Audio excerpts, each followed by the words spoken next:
오늘 하나님께서 주신 말씀은 마가복음 13장 1절에서 13절까지의 말씀입니다. 신약성경 마가복음 13장 1절에서 13절까지의 말씀을 제가 봉독하도록 하겠습니다. 예수께서 성전에서 나가실 때 제자 중 하나가 이르되 선생님이여 보소서 이 돌들이 어떠하며 이 건물들이 어떠하니이까. 예수께서 이르시되 내가 이 큰 건물들을 보느냐. 돌 하나도 돌 위에 남지 않고 다 무너뜨려지리라 하시니라. 예수께서 감람산에서 성전을 마주대하여 앉으셨을 때에 베드로와 야고보와 요한과 안드레가 조용히 묻되 우리에게 이루소서 어느 때 이런 일이 있겠사오며 이 모든 일이 이루어지려 할 때에 무슨 징조가 있사오리이까. 예수께서 이르시되 너희가 사람의 미혹을 받지 않도록 주의하라. 많은 사람이 내 이름으로 와서 이르되 내가 그라하여 많은 사람을 미혹하리라. 난리와 난리의 소문을 들을 때에 두려워하지 말라. 이런 일이 있어야 하되 아직 끝은 아니니라. 민족이 민족을 나라가 나라를 대적하여 일어나겠고 곳곳에 지진이 있으며 기근이 있으리니 이는 재난의 시작이니라. 너희는 스스로 조심하라. 사람들이 너희를 공회에 넘겨주겠고 너희를 회당에서 매질하겠으며 나로 말미암아 너희가 권력자들과 임금들 앞에 서리니 이는 그들에게 증거가 되려 함이라. 또 복음이 먼저 만국에 전파되어야 할 것이니라. 사람들이 너희를 끌어다가 넘겨줄 때에 무슨 말을 할까 미리 염려하지 말고 무엇이든지 그때 너희에게 주시는 그 말을 하라. 말하는 이는 너희가 아니요 성령이시니라. 형제가 형제를 아버지가 자식을 죽는 데에 내주며 자식들이 부모를 대적하여 죽게 하리라.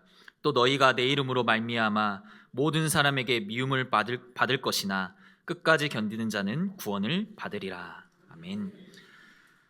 종말의 날에라는 제목으로 담임 목사님 말씀 전해주시겠습니다. 큰 은혜 받으시길 바랍니다.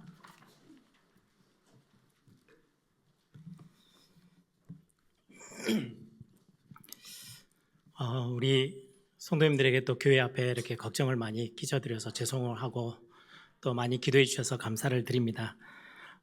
기도 많이 해주시고 또 많은 사랑 이렇게 전달해 주셔서 많이 좋아졌습니다. 그래서 앞으로는 더 안 아프도록 여러분들이 계속 기도해 주시면 감사하겠습니다. 이번에 보면서 교회 사랑 먹고 사는 게 목사구나 이런 생각들을 많이 했어요. 지금 많이 환절기 가운데 있는데 우리 성도님들도 건강 잘 챙기시고 또 건강으로 또 여러 가지 현실의 문제 또 벽 앞에서 기도하고 계시는 모든 성도님들에게 오늘 예배가 또 하나님이 주시는 은혜 또 위로 또 치유 하나님이 주시는 응답들로 가득 차는 오늘 또 예배 축복의 예배가 되기를 소망합니다. 우리 함께 옆에 있는 성도들하고 함께 인사하십시다. 당신은 하나님의 사랑받는 자녀입니다.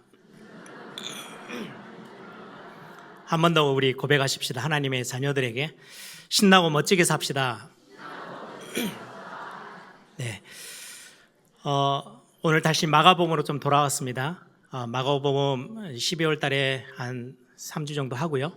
그리고는 조금 쉬었다가 우리 사순절 기간 되어지면 어차피 지금 마가복음이 예수님의 십자가 사건과 연결이 되어져 가는 구절이기 때문에 사순절 때 이 마가복음을 좀 같이 연결해서 하려고 합니다. 과거에나 지금도 마찬가지지만 종말, 오늘 제목에 있는 것처럼 종말, 세상 끝, 마지막 때 어떤 일이 있을까, 언제일까 이런 거에 엄청 관심을 많이 가지고 있죠. 영화에도 보면은 종말의 마지막 세상 종말이 어떻게 되는지 어떨 때는 뭐 전쟁으로 뭐 핵폭탄으로 뭐 베레벨 사건으로 뭐 컴퓨터가 사람을 다 휘어잡아서 뭐 세상이 종말이 오고 여러 뭐 추측을 가지고 세상의 끝이 이렇게 올 것 같다 이런 어떤 영화들이 정말 많이 있습니다. 또 수많은 종교들도 마지막 때의 어떤 일들을 막 이렇게 저렇게 설명해요. 교회 안에서도 종말에 엄청 관심을 많이 갖는 성도들 때문에 종말에 대한 이런저런 이상한 내용들도 참 많이 나왔죠. 여러분들 예전에 기억하시죠? 1992년 10월 28일 날 예수님 오신다고 전부 다 흰 옷 입고 다미성교회 그래가지고 뭐 옥상 위로 올라가냐 그랬더니 옥상에 걸려서 못 올라갈까 싶어가지고 하늘 맞닿는 옥상 위에 산 위로 막 다 올라갔던, 그래서 공영방송에서도 카메라 들고 진짜 휴거 당하는지 안 당하는지 뭐 그렇게까지 했던 일들이 교회 안에도 비일비재하게 있었어요. 뭐 그때만 있냐, 지금도 인터넷 뭐 유튜브 같은 거 보시면 세상 종말을 예언하는 그런 이상한 사람들의 영상들이 정말 많이 돌아요. 여러분들, 우리 특히 어르신들 요즘은 뭐 이렇게 핸드폰만 쳐다보면 유튜브들이 정말 많이 뜨잖아요. 유튜브에는 거의 대부분이 가짜라는 걸 생각을 하시고 보세요. 여러분들 한번 보기 시작하면 막 이것저것 똑같은 내용들이 막 떠요. 그래서 훨씬 더 우리를 미혹하고 현혹시키는 내용들이 정말 많아요. 이렇게 뭐 이단 사이비들이 전부 다 종말을 건드리면서 사람들의 어떤 관심사를 이렇게 뚫고 들어와요. 근데 거의 내용들이 거의 대부분 비성경적인 게 정말 많아요. 오늘 마가복음 13장은 이런 종말의 때에 대한 메시지예요. 그래서 마가복음 13장, 이 내용과 비슷한 게 마태복음의 24장이거든요. 마가복음 13장을 보고 별명은 하나 붙여놨는데 작은 계시록.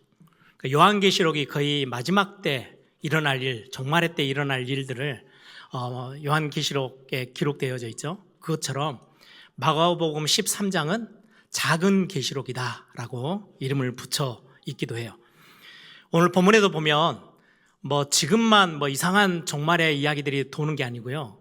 예수님 당시 때도 제자들이 종말에 대한, 마지막 때가 언제입니까? 이렇게 질문하면서 거기에 대한 답을 얻고 싶어 했던 내용들을 우리는 또 보게 됩니다. 세상 마지막 날에 대한 질문들, 제일 궁금한 게 언제냐?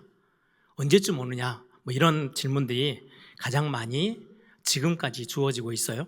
오늘 1절에 보시면 13장 1절에 뭐 어떤 이야기로 시작하냐니까요.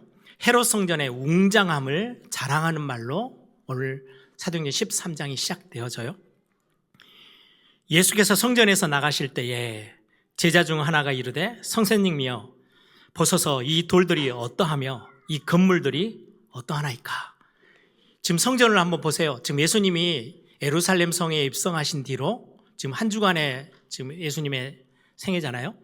그 마지막 한 주간 십자가 지시기 전, 그때 예수님이 예루살렘 성에 나귀를 타고 들어가시고 난 다음에 거의 매일 성전으로 들어가셨어요. 성전에서 들어갔다 나왔다, 이 말이 무슨 말이냐면요, 오늘 본문에도 원래 삶의 터전이 예루살렘 성에 있는 사람들은 거기에서 잘 수 있어요. 거기서 사는 거니까. 그런데 이런 명절을 당해서 수많은 사람들이 타지에서 다 들어오잖아요. 지금 6월절이 가까우니까 그 사람들은 예루살렘 성에서 숙박을 할 수는 없어요. 그럼 어디로 가야 되느냐? 바로 근처에 있는 도시들. 그래서 예수님은 예루살렘 성과 굉장히 가까운 베다니라는 지역에서 거의 대부분 머물렀어요. 그래서 아침이 되어지면 베다니에서 예루살렘 성에 들어가서 성전에 가서 사역하시고 또 저녁쯤에 되면은 나오시는 거예요. 지금 그 일정들을 계속 반복하는 중에 오늘 보니까 예수께서 성전에서 이제 사역을 다 마치고 나가실 때에 제자들이 이제 성전을 보면서 야, 이 건물을 대단하지 않습니까? 이렇게 자랑하면서 탄성을 되어지면서 지금 자랑하며 말을 하는 거예요. 이 헤롯 성전은 지금 예수님 당시 때 이 본문이 기록됐을 때 지어지기 시작한 지가 46년 정도가 지났어요. 앞으로 30여 년이 더 지어져요. 그래서 주후 63년경에 성전이 완성이 돼요. 근데 그때 당시 로마 제국 안에서도 로마의 건물들이 대단하잖아요. 그런데 이 예루살렘 성전은요, 헤롯 성전은 그 중에서도 아주 돋보일 만큼 웅장하고 대단했어요. 모든 성전의 벽들이요, 엄청난 하얀색 대리석으로 다 만들어지고요, 지붕은 완전히 황금으로 다 덮었어요. 실제 황금으로. 그래서 나중에 주 70년경에 로마 제국에 의해서 완전히 성전이 불타고 다 무너지게 되죠. 그때 그 성전에서 뜯어낸 금들 때문에 로마 제국의 금값이 완전히 하락했대요. 그 정도로 많은 금이 성전에 다 붙어 있었어요. 그래서 많은 사람들이 이제 불타고 막 할 때 남아있는 금들이 녹아가지고 그 대리석 사이사이에 낄 거 아니에요. 그거를 얻어내려고 돌을 다 헤쳤어요. 그래서 오늘 예수님이 2절에 말씀하신 것처럼 돌 위에 돌 하나도 남지 않게 될 거다. 그 말씀이 그대로 주 70년경에 성취가 됐죠. 그 엄청난 건물, 이 성전을 보면서 지금 제자들이 탄성을 자아내는 거예요. 예수님 보세요. 지금 이 성전이 얼마나 대단하게 지어집니까? 여러분들 성전의 역사를 잠깐 정리를 한다면 다윗이 준비하고 솔로몬 성전이 가장 먼저죠.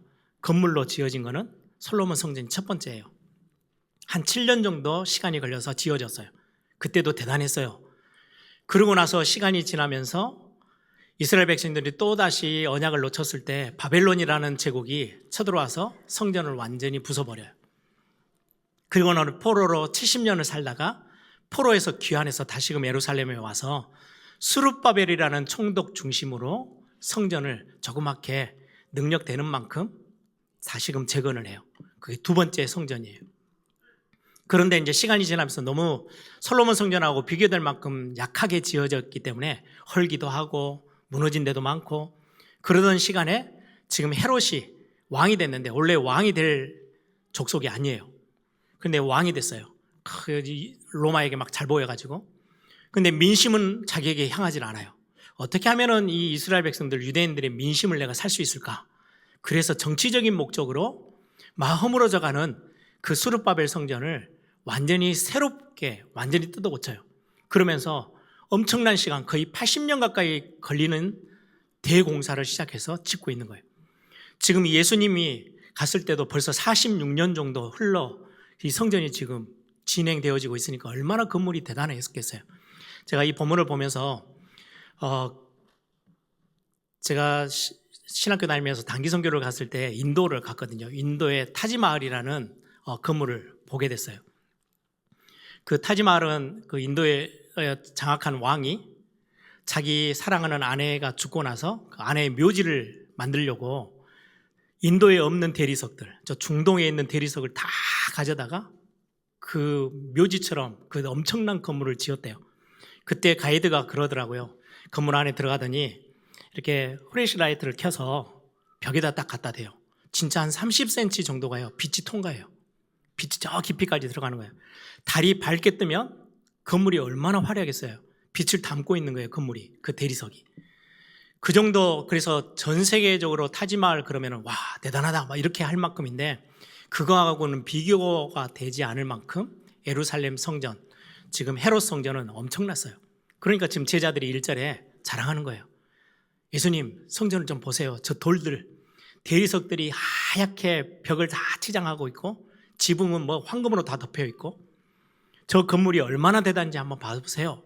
그때 2절에 예수님이 하신 말씀이에요. 다 무너질 거야. 돌 위에 돌 하나도 남지 않고 다 무너질 거야 라고 말씀하시죠.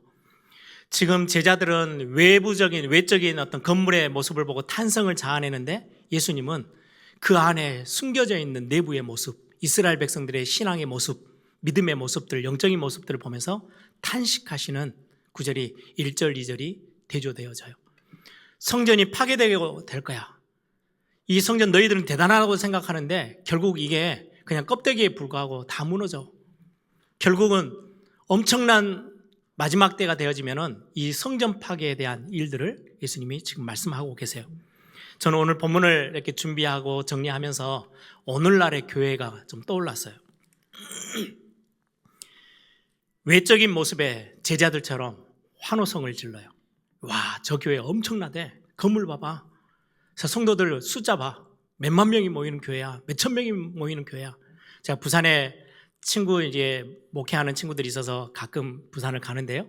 가면 항상 하는 이야기가 있어요.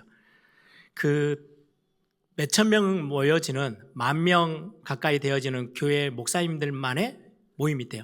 자기들끼리 엄청나게 자부심 가지고 우리 숫자 안 되어지는 목사님들하고는 우리는 같이 안 놀아. 뭐 이런 수준이에요. 자랑거리인 거죠. 와, 우리 교회는 수천 명이 모이고 교회 예배당파, 교회 시스템, 조직 막 엄청나게 자랑을 많이 하는, 외적인 것에 감동받고 탄성을 내는 지금의 모습들. 그런데 하나님이 보시기에는 어떨까? 영적인 상태들, 내용적인 것들, 본질적인 것들을 정말 많이 잊어버려 다 놓쳐버린 지금 이 시대의 교회들 아닐까요? 제가 신학교 다닐 때 일본에 신학생들이 그래도 건전한 교단의 신학교인데요. 저희 학교에 왔어요. 한국 교회를 방문하고 견학한다고. 그러면서 이제 큰 대형 교회들을 다니는 거예요. 그리고 그 교회 시스템들을 배우겠다고 건물도 보고. 그때 교수님이 굉장히 걱정스럽게 이야기를 하시더라고요. 한국 교회 저 모습을 보면은 심각해질 건데, 잘못될 건데. 왜냐하니까 일본이 우리 한국보다 복음이 더 일찍 들어갔어요. 그리고는 교회 시작이 우리 한국보다 훨씬 더 빨라요. 그런데 지금 일본의 교회 크리스찬율은 3%가 안 돼요. 3% 미만은요, 미전도 종족으로 이렇게 분류를 하거든요. 그 정도로 일본은요, 나약해요. 그러니까 신학생들이 이제 교회를 앞으로 목회해야 될 신학생들이 한국 교회를 좀 배우자. 그래서 오는 거예요. 매년 오는데 우리 이제 교수님들은 그래도 되게 원론적인 본질적인 것들을 강조를 해주잖아요. 한국 교회 저 껍데기만 보면 큰일인데 그러면서 걱정을 하셨던 기억이 있어요. 지금의 대형 교회들 이렇게 교회 화려함들을 많은 사람들이 반응해요. 저는 자주 말씀드리죠. 한국 교회 미자립 교회가 정말 많아요. 정말 어려워요. 그런데 그 교회들보다 훨씬 더 심각한 거는 미자립 신앙이에요. 교회가 좀 어려운 거는 힘을 내면 그걸 극복해 나갈 수는 있어요. 그런데 대형 교회 안에, 큰 교회 안에 엄청난 좋은 시스템 안에 혼자서는 전혀 설지 못하는 신앙의 본질을 전혀 붙잡지 못하고 있는 미자립 신앙의 성도들. 이게 저는 한국 교회에 더 심각하고 세계 교회에 더 심각한 문제라고 생각해요. 그러면 교회다운 교회의 진짜 모습은 어떠할까요? 오늘 지금 마가복음 13장을 보면서 이런 부분들을 우리가 메시지로 담아야 되겠습니다. 그럴 때 이제 3절에 보니까 이제 예루살렘 성을 좀 벗어나서 감람산에 들어가셨어요. 여러분들 감람산을 아시죠? 감람산에 올라가셔서 산 위에서 성전 예루살렘을 바라보고 성전을 보고 있을 때 그렇게 3절에 나오죠. 예수께서 감람산에서 성전을 마주 대하여 앉으셨을 때 제자 몇 명들이 나와서 조용히 물어봅니다. 성전이, 저 화려한 성전이 돌 위에 돌 하나도 남지 않고 다 무너진다는데 4절에 보세요. 우리에게 말해주세요. 어느 때 이런 일이 있으며 이 모든 일들이 이루어지려 할 때는 어떤 징조가 생깁니까? 마지막 때 심각한 이런 어떤 영적으로 지금 성전이 무너질 만큼 위기가 온다는데 그때가 언제입니까? 마지막 때에 대한 시기, 때, 징조를 지금 물어보고 있는 제자들이에요. 대부분 언제가 마지막이지? 마지막 때는 무엇으로 이 땅이 망하지? 이 세상이 언제 어떻게 망할까? 이거에 모든 사람들의 관심이 거기에 다 집중돼요. 근데 오늘 예수님은 다른 차원의 지금 종말의 때를 말씀하시면서 지금 메시지를 주시는 거예요. 제자들의 관심이 사도행전 1장 6절에도 보면요, 똑같이 시기와 때에 집중해요. 사도행전 1장 6절에 보면 그들이 모였을 때에 예수님 부활 이후에 40일간 같이 계실 때죠. 그들이 모였을 때 예수께 여짜와 이르되 주께서 이스라엘 나라를 회복하심이 이때입니까? 그때 예수님 뭐라고 대답하세요? 때와 시기는 나에게 있지 않아. 내가 지식적으로 모르는 게 아니고 나는 거기에 관심이 없어. 그거 결정은 누가 한다고요? 아버지 하나님이 하신다고. 나는 그래서 아버지 하나님이 이끌어 나가시는 그 역사 속에, 시간표 속에 내가 해야 될 사역들, 아들로서 아들 예수 그리스도께서 해야 될 사역들을 나는 거기에 집중해. 그 말씀을 하시는 거거든요. 종말의 때, 시기와 때, 이게 중요한 게 아니고 종말의 날에 우리는 어떤 신앙의 모습을 가지고 살아가야 되는지가 훨씬 더 중요하다는 말씀이에요. 예수님이 비유로도 말씀하셨어요. 신부가 신랑을 이제 기다려요. 유대 시대 때 결혼은 약혼을 해놓고 정혼을 하고 오랜 시간 거의 한 1년 가까이를 넘게 기다리기도 하거든요. 그래서 뭔가 다 준비가 되어지면 신랑이 이제 찾아와요. 그럼 신부는 언제 신랑이 오지? 언제 신랑이 오지? 그거 기다리지 않는다는 거예요. 뭐 하면 되느냐? 준비하고 있으면 된대요. 어느 때 와도 상관없을 만큼 준비하고 있으래요. 지금 종말의 때 많은 이 시대에 지금 교회를 다니는 성도들이 언제가 종말이지? 끝이 언제지? 시기와 때를 막 질문을 하는데요. 그거는 고민할 이유가 없는 거래요. 이 종말의 때 우리는 어떤 신앙을 가지고 살아야 되는지가 훨씬 더 중요하다는 예수님의 말씀이에요. 그러면 여러분들 하나는 기억하셔야 돼요. 종말이라고 했을 때는 예수님이 이 땅에 오셔서 초림, 지금 곧 이번 12월 달은 이제 성탄절이 있는 날이죠. 예수님이 땅에 오셔서 성육신 하셔서 십자가를 지셨던 그때로부터 시작해서 예수님이 다시 오시는 재림의 때까지 전체를 두고 종말이라고 개혁교회는 정의를 내려요. 그래서 종말은요, 한 점이 아니고요, 예수님의 이 땅의 공생의 시작부터 다시금 재림주로 심판주로 오시는 그 재림하시는 그날까지 그 모든 기간을 두고 종말의 때라고 말해요.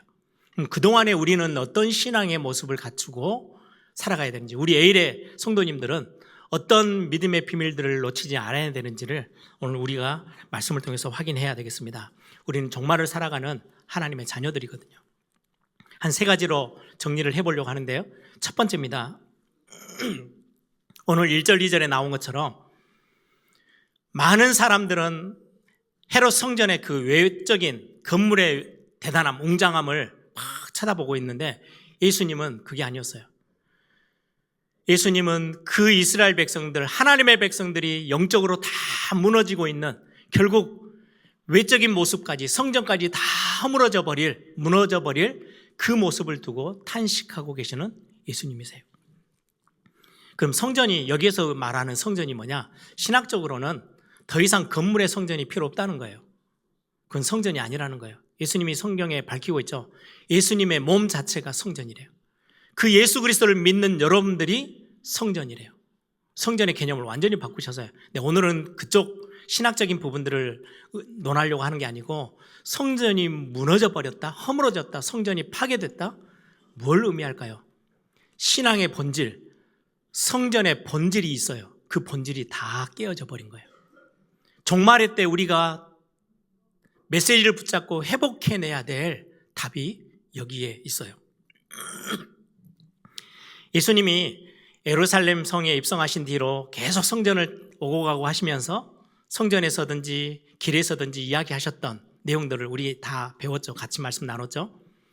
무화과나무, 열매 없는 무화과나무를 보면서 안타까워하시고 저주해요. 그럼 그 나무가 완전히 말라버렸어요. 또 성전에 들어갔을 때 수많은 사람들이 인파 속에서 돈 바꾸고 짐승 바꾸고 하고 있는 그들의 예배가 완전히 형식화되어져 있는 그 모습에 너무 화를 많이 내셨어요. 채찍을 들어서 다 들어엎었어요. 지금 뭘 의미하는 거예요? 성전 깨끗하게 써야 돼, 그 말이 아니에요. 지금 성전의 본질을 지금 건드리는 거예요. 본질이 다 사라져버린 그 시대에 지금의 오늘날의 교회들에게 경고의 메시지를 주고 계시는 거죠. 그리고는 외적인 것으로만 가득 차 있는 종교 지도자들, 특히 유대인들의 신앙의 어떤 모습이, 종교 지도자들이 어디에다 관심을 갖냐니까요. 그 과부의 두렙돈의 헌금, 그 사람은, 그 여인은 그걸로 먹고 살아야 되는데 그것까지도 다 빼들어 낼 만큼의 교회 시스템이 엉망이 되어져 있는 그 모습에 지금 예수님은 굉장히 반응을 하고 계세요. 그러면 성전의 본질이라고 했을 때는 우리는 좀 참고해야 될 게 있어요. 성전의 본질이 뭘까? 성전의 원형처럼 보여지는 게 에덴 동산이에요. 하나님께서 창조하시고 하나님의 백성 삼으신 하나님의 사람들에게 주신 에덴 동산. 에덴 동산의 핵심이 뭐냐? 거기에서는요, 하나님을 직접 만나요. 그리고 하나님과 함께 교제하고 함께 해요. 그곳이 에덴 동산이에요. 그런데 거기에서 하나님의 말씀을 거역하고 불순종하고 죄를 지었을 때 결국 에덴 동산에서는 쫓겨나요. 그 말은 하나님과 더 이상 만날 수 없고 하나님과 함께 할 수 없다는 말이에요. 에덴 동산의 그 핵심 내용이 성전의 본질의 말씀을 우리에게 전달해 주고 있어요. 이렇게 죄로 인하여서 자기의 소견대로, 자기 뜻대로, 자기 중심대로 살았던 에덴 동산을 빼앗겨 버린 이 죄인들에게 하나님이 다시 찾아오셨어요. 그리고는 그걸 회복하세요. 어린 양, 그 피로. 그래서 출애굽해서 광야에 나오죠. 광야에 나오자마자 시내 산에서 언약을 주세요. 언약을 주시는데 어떤 내용이냐? 너는 내 백성이야. 나는 너의 하나님이야. 내가 너희들과 함께 할 거야. 이게 시내산 언약의 가장 핵심된 언약이거든요. 그리고는 그 언약을 위해서 가장 중요한 핵심을, 그거를 회복하고 보게 하기 위해서 허락하신 게 성막이에요. 성막을 짓게 해서 그 성막에 하나님이 임재하심, 내가 너희들은 내 백성이고 나는 너와 너의 하나님이고 내가 너희들과 함께함을 보여주는 현장이 하나님의 임재하심, 하나님이 우리와 같이 함께 계시는 거구나 라는 것을 보게 되어지고 체험하게 되어지는 곳이 성막이었어요. 그래서 모든 구원받은 하나님의 백성들, 회복된 하나님의 백성들은 성막 중심으로 살아가게끔 하나님이 시스템을 다 만드셨어요. 전에도 한번 보여드렸는데 사진 한번 올려주실래요? 저게 광야에 있을 때 이스라엘 백성들의 삶의 모습이에요. 구름기둥이 이제 움직이죠. 그러다가 딱 서요. 그럼 이제 거기에서 모든 진을 다 쳐요. 자기들 집을, 천막을. 그때 제일 먼저 치는 게 가장 한복판에 성막을 지어요. 성막을 딱 세우고, 그리고는 그 둘레로 12지파가 진영을 이뤄서 자기들의 숙소를 마련해요. 그리고는 그 성막 중심으로 매일 아침 저녁으로 하나님 앞에 예배하고 제물을 드려가면서 하나님이 임재하시는지 우리와 함께 하는지를 확인하는 현장으로 삼았어요. 그게 성막이에요. 가장 한복판에 있어요. 하나님의 백성들의 삶의 한복판에 뭐가 있어야 되느냐? 하나님이 우리와 함께하고 내가 하나님을 만나고 하나님과 함께함을 누리고 그 은혜 속에 그 하나님이 인도하심 속에 있는 것, 이게 하나님의 백성 가장 중요한 부분이야 라는 것을 성막을 통해서 확인시켜줘요. 이 성막이 결국 성전이 되잖아요. 이제 건물로서 표현되어져요. 성전은 여러분들이 하나님이 말씀하세요. 내 이름을 두는 곳이야. 거기에 내 이름을 둘 거야. 그리고는 솔로몬이 성전을 짓죠. 거기서 뭐 해요? 임마누엘을 실제로 체험해요.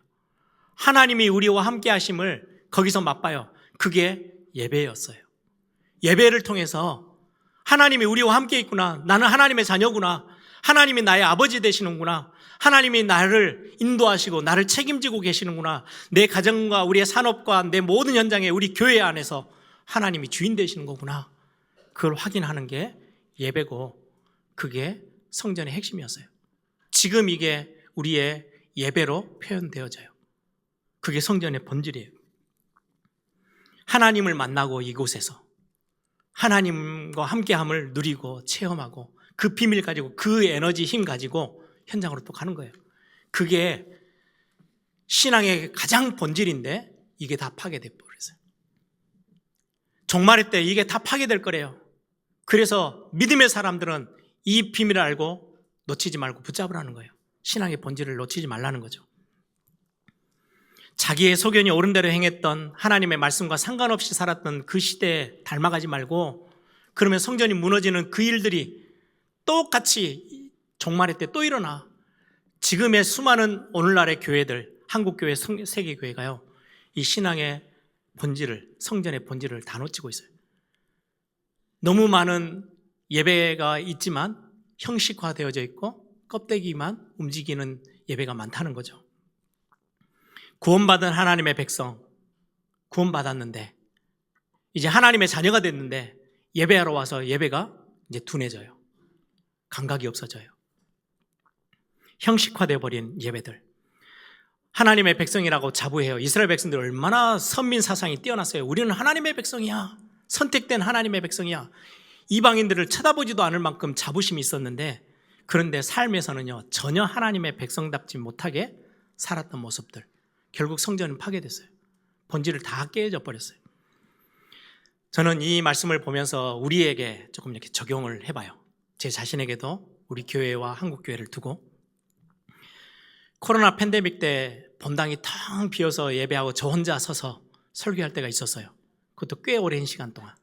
그때 우리 매번 반복해서 나눴던 게, 같이 함께 공동체가, 영적인 공동체, 예배 공동체가 모여서 예배하는 게 너무 복이었구나, 몰랐구나. 그거 회복했잖아요. 그 마음들을 우리가 다 살려냈잖아요. 그런데 팬데믹이 딱 끝나고 나서요, 팬데믹 때 영상으로 예배하는 시스템들이 각 교회마다 다 갖춰졌어요. 딱 팬데믹이 끝나니까요, 숫자가 확 줄어버렸어요. 이제는 교회를 안 오는 거예요. 왜요? 집에서도 편안하게 예배할 수 있어요. 굳이 예배당까지 안 와도요, 예전하고 다르게요, 첨단의 영상 기술들을 가지고요, 이제는 내가 편한 곳에서 예배할 수 있어요.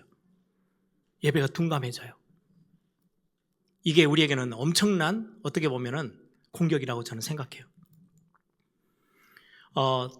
엊그제도 우리 목사님들하고 같이 의논했어요. 제가 질문을 했거든요. 고민이 하나 있다고. 뭐냐니까 지금 우리 2025년에도 예배 시작하면서 불렀던 찬양 있잖아요. 그 1년간 지금 12월 달까지 해왔어요. 제가 이거를 매번 고민해요. 1년 내내 하는 게 좋을까? 반년에 한 번씩 곡을 바꿀까? 분기에 한 번씩 바꿀까? 막 고민해요. 고민하는 이유는 새 곡을 해보고 싶다는 게 아니에요. 익숙함에 놓쳐버린 게 많이 생기지 않을까? 그런 거예요.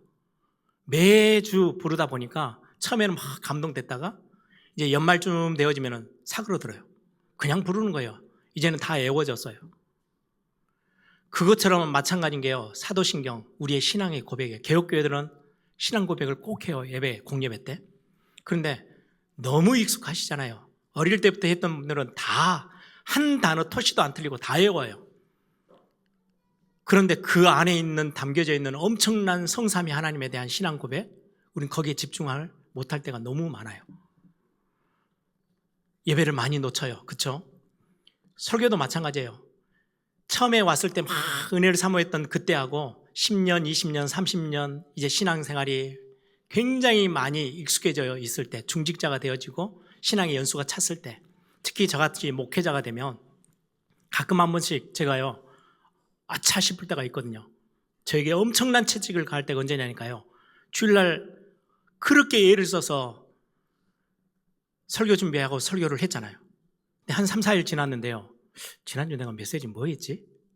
3, 4일 전에 제가 생각이 안 나면 그건 완전히 이게 머리가 IQ가 떨어지든지 감각이 떨어지든지.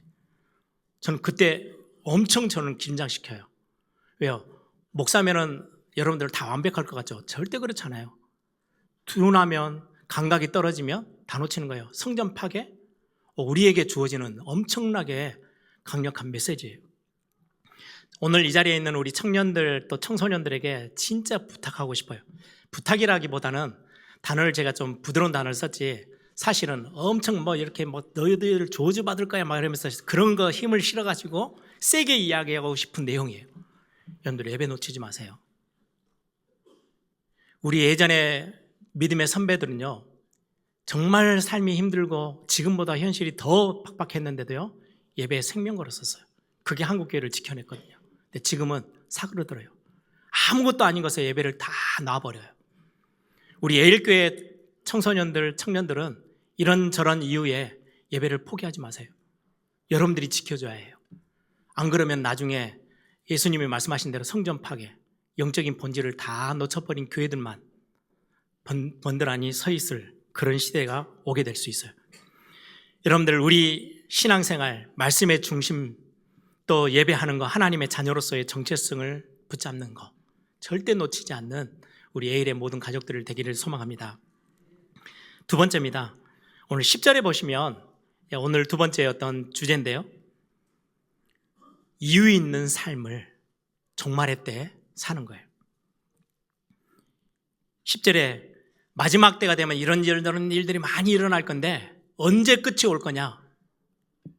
또 복음이 먼저 만국에 전파되어야 될 것인데 천국 복음이 온 민족에게, 백성에게, 온 세상에 전파되어지고 나면 그제서야 끝이 올 거야 라고 말씀하고 계시죠. 만국 복음이, 만국에 복음이 먼저 만국에 전파되어지는 거, 그럼 그거를 위해서 살아가는 게 저와 여러분의 삶이에요. 5절을 보시면요, 야, 마지막 때 종말의 때가 올 건데 그때는 미혹하는 게 너무 많아질 거야. 미혹을 받지 마라. 6절에 보니까요, 많은 사람이 내 이름으로 와서, 예수님이 지금 하신 말씀이에요. 예수님이라고, 예수라는 이름으로 와서 내가 그다라고 하면서 너희들을 미혹할 거야. 제가 이 구절을 보고 잠깐 인터넷을 쳤더니요, 거의 한국에만, 세계교회 말고 한국 교회 안에만 내가 예수다, 내가 하나님이야 라고 하는 사람이 50명 가까이 돼요. 그 사람들은 이미 이제 드러나 있는 사람들이에요. 이미 막 사람들이 막 엄청 몰려와 있는데, 다른 기록들에 보면요, 지리산 저 산골에 보면 혼자서 왕관 뒤집어 쓰고 자기가 만들어가지고 내가 하나님이야 라고 산속에서 돌아다니는 사람들이 100명이 넘는데요. 한국에 내가 예수야, 내가 성령이야. 제가 예전에 미국에 있을 때 정말 젊은 목사님이 정말 참 설교를 참 잘하시고 신실했거든요. 근데 제가 이제 미국에 잠깐 있는 시간이 뭐 1년 반 정도 있었는데요. 시간 지나가면서 메시지가 조금 이상해지는 거예요. 그러더니 나중에는요, 자기가 예수래요. 자기 옆에 있는 한 여자를 딱 이렇게 청년을 데리고요. 여기는 성령이래요. 그래서 모든 메시지를 다 받아야 된대요. 완전히 이상해져 버렸어요. 그걸 보면서 야, 진짜 예수님 말씀대로 마지막 때가 되면 너나 할 것 없이 내가 예수야, 내가 그다, 자기가 예수라고 소리치면서 나오는 시대. 그래서 많은 사람들을 미혹해 할 거래요. 지금도 그때 그 목사님 막 따라다녔던 친구들은요, 신앙이 완전히 다 무너져 버렸어요. 정말 안타깝죠. 그 일을 말씀하시고 그러면서 난리와 난리의 소문 7절에 8절은 민족이 민족을, 나라가 나라를, 전쟁도 일어나고 지진도 나오고 기근이 나오는데 그때는 재난의 시작일 뿐이고 마지막이 아니야 라고 말씀하고 계세요. 그래서 그런 어떤 사건들을 보면서 종말이 언제지? 신경 쓰지 말래요. 종말의 때를 사는 사람들이 붙잡아야 될 건 딱 하나예요.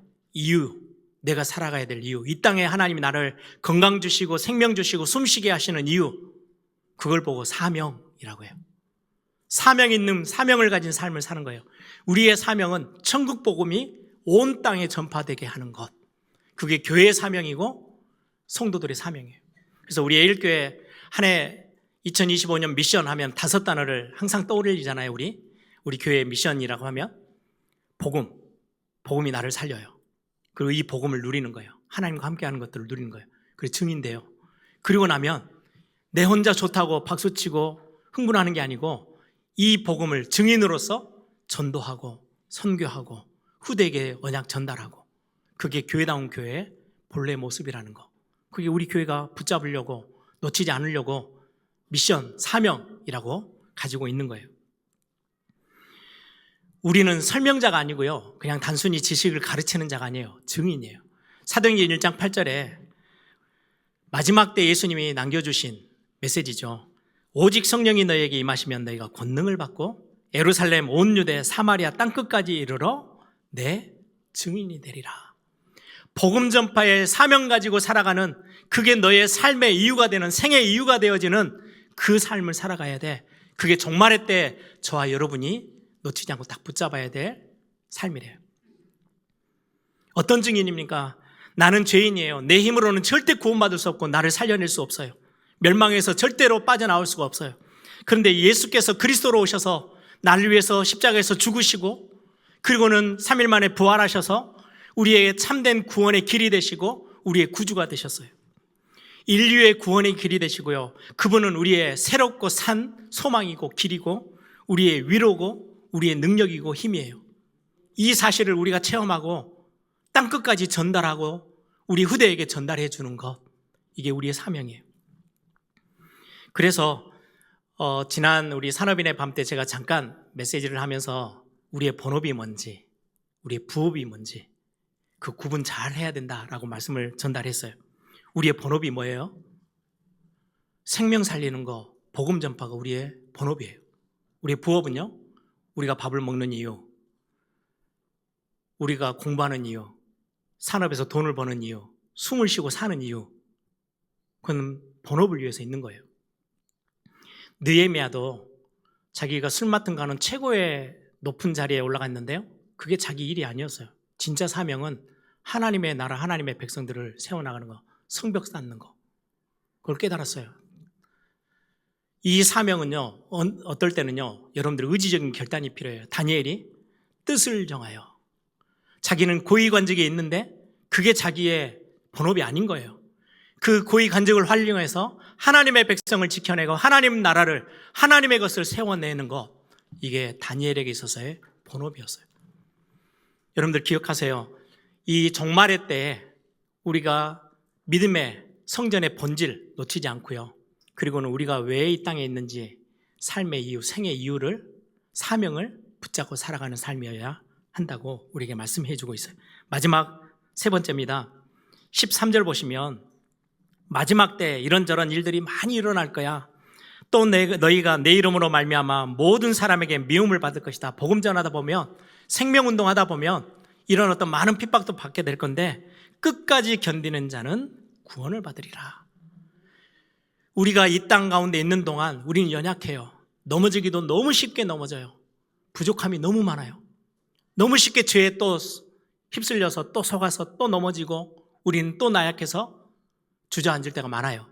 그런데 끝까지 견뎌, 이 말이 무슨 말이냐면 너 혼자 해, 그 말이 아니에요.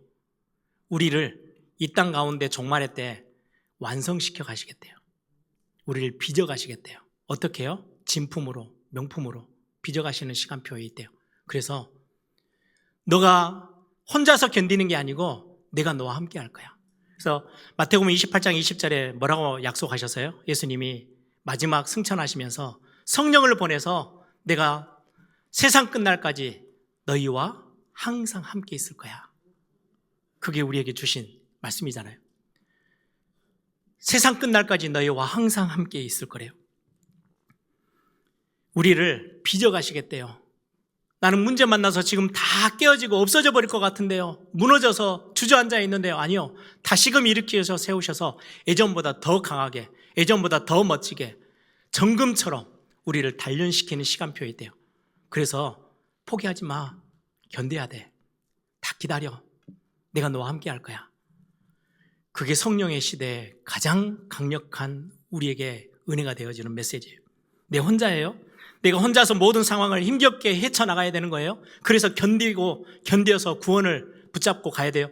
아니에요. 우리의 연약함을 너무 잘 아세요. 그래서 우리에게 성령 하나님을 우리에게 보내셨어요. 깨닫게 하시고요. 내가 아무것도 모르고 막 헤맬 때 나를 위해서 대신해서 기도해 주시고 탄식해 주시는 분이세요. 우리를 위로해 주시고요. 힘도 주시고요. 연약할 때 치유해 주시고 다시금 우리를 붙잡아 주시고 일으켜 세우시고 소망을 주시고 우리에게 응답 주시는 그 성령 하나님이 나와 함께 하세요. 세상 끝날까지. 그래서 우리 성도님들이 예배가 다 마칠 때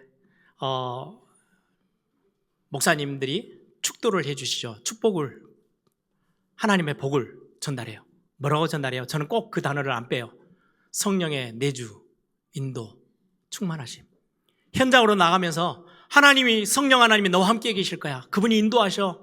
그분의 어마어마한 역사 속에 들어가면은 다 회복되어지고 위로받고 소망을 다시금 회복하고 주저앉았다가도 다시금 일어날 수 있는 힘이 그 안에 있어. 그 성령 하나님이 세상 끝날까지 현장에 너와 함께 있을 거야. 우리 성도님들에게 그 하나님의 복을 전달하는 게 축도예요. 우리는 닥쳐 있는 많은 어려움도 있지만 우리는 또 많이 여유로워질 때도 있잖아요. 막 성공처럼 느껴질 때, 아주 편안한 시기, 우리는 그때 제일 자주 놓쳐요. 문제 왔을 때는 더 심하게 하나님을 붙잡거든요. 우리는 여유 있을 때 놓칠 때가 참 많아요. 여러분들이 그때 우리의 본업을 놓치지 않기를 바랍니다. 야곱을 보면 정말 어려웠을 때가 많았어요. 근데 야곱의 인생 중에 가장 평안할 때가 있었어요. 세겜에서 살 때. 이제 에서 형의 문제도 다 사라지고 부도 축적되고 자녀들도 많이 나서 아주 평안해졌을 때 그때 잘 됐냐? 아니요.